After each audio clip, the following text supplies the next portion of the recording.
Yo, haha. Bill Nicholson. What is good, YouTube? Your boy Milt Nicholson coming back with another quick video today, man. I wanted to show you guys about the old Apple 4K TV, at least the device itself. I know some people are saying like you'll run into some issues when you kind of use it, but there's certain things you want to look for in terms of the actual connection. A lot of things that happen over time. I've seen audio issues. I've seen issues where when you have the Apple 4K TV displayed on the TV, it does weird things. You know, things start shifting around. Specifically, like it'll look like if you have the actual directional remote, it'll look like when you're trying to press right, it'll shift left. So there's drifting going on. And a lot of that, some people may think that it could be the actual remote itself, where you would hold down I want to say it's the menu and the actual volume up for about 5 seconds because you're trying to reset or reboot to work in conjunction with the actual Apple 4K TV device.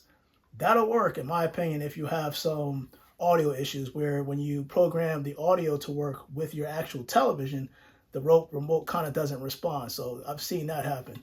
But the drifting thing, you can go online and search all you want. And a lot of things that people look at, or sometimes even I tend to not look at, is the obvious. And of course, you need the Apple 4K device in order to get the 4K streaming.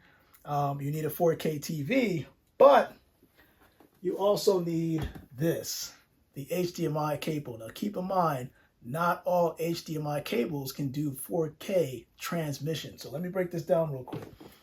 If you have different types of video resolutions, you got 8K, 4K, you got 1080p, you got 720, and each one of those resolutions can kind of transmit at a certain frame per second, right? So just think of those little pixels that you see on the TV. You can't be seen in the naked eye, but the amount of pixels that can be kind of combined into one resolution per second.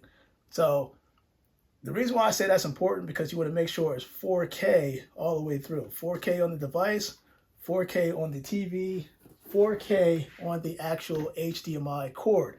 Unbeknownst to some people, and even myself, that I almost forgot that there are different types of HDMI cables. All right, so you have a standard HDMI, you got a high definition HDMI cable.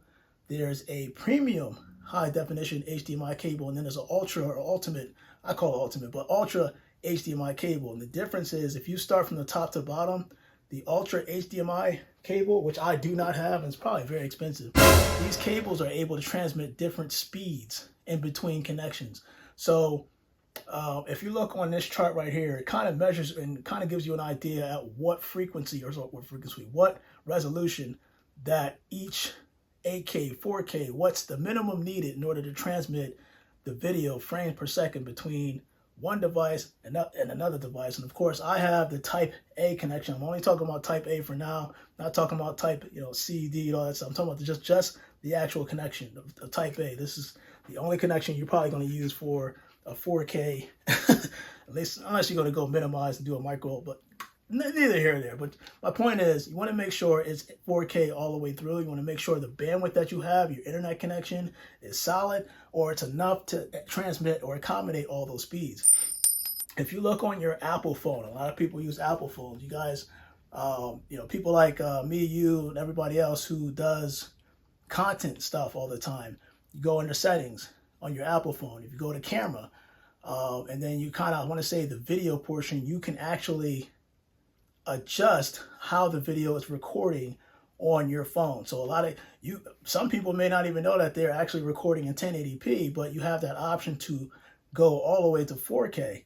The only problem is, the higher you go in resolution, the more memory, or the more space is going to take on your actual phone, because it's so much that can be collected in 1 minute. And if I'm not mistaken, the highest resolution, I have an iPhone 12, for example, but I only have, I want to say it's the 128 gig model. If I do a video that's 2 minutes long, based off their recommendation, or at least their settings, and I transmit or at least record a video in 2 minutes, that's 800 megs I already used already. So a 2-minute 4K video can eat up your memory just like that. So just keep that in mind. And the reason why I'm also bringing that up is because, again, you want to think about that connection from your Apple 4K TV device all the way through the cord that you're using to your television.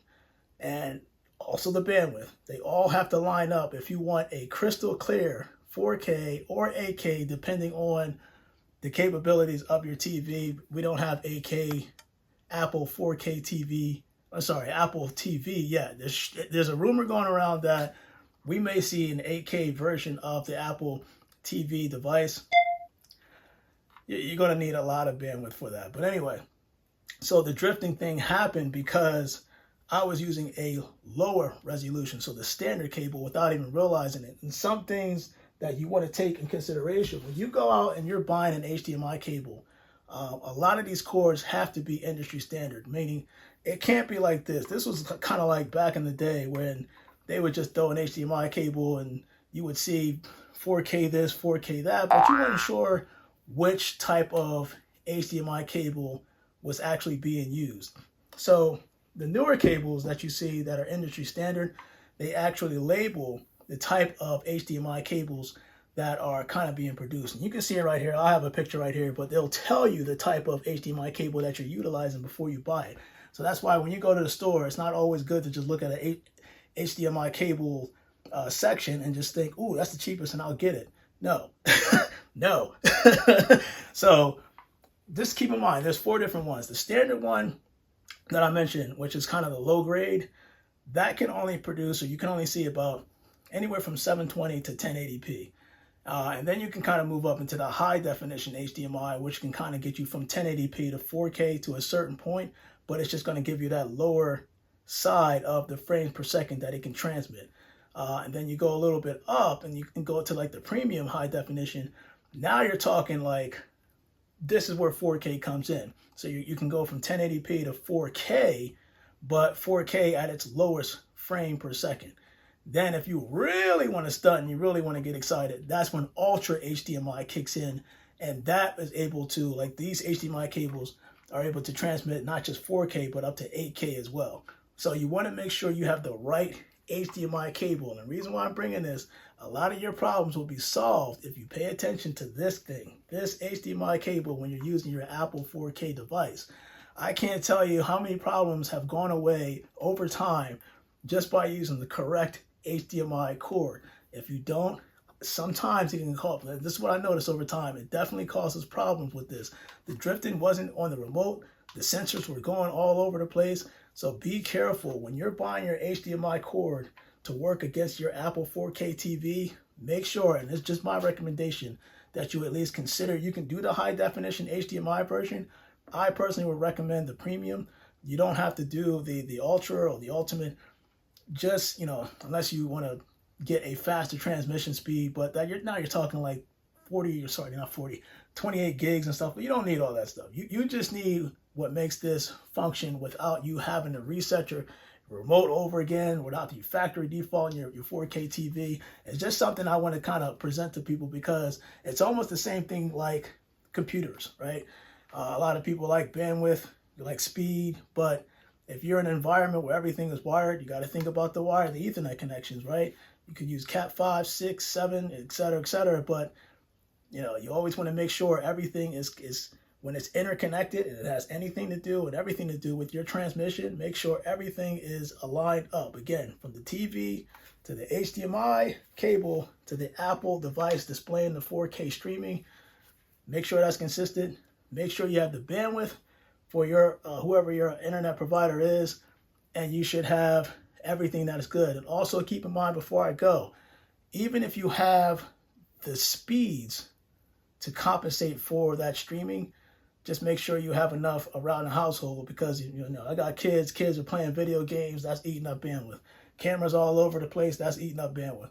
Things like that. You work from home, that's eating up bandwidth. So you got to keep in mind that there's certain things, you can do certain things on your router, firewall to prioritize things of that nature. But I just want to let everybody know, most of your problems might be solved not by resetting this, not by factory resetting this.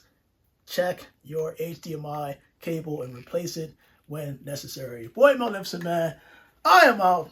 Little spin. Some people didn't really know I dibble dabble in technology. I love technology too, as well as sneakers. You guys, stay blessed.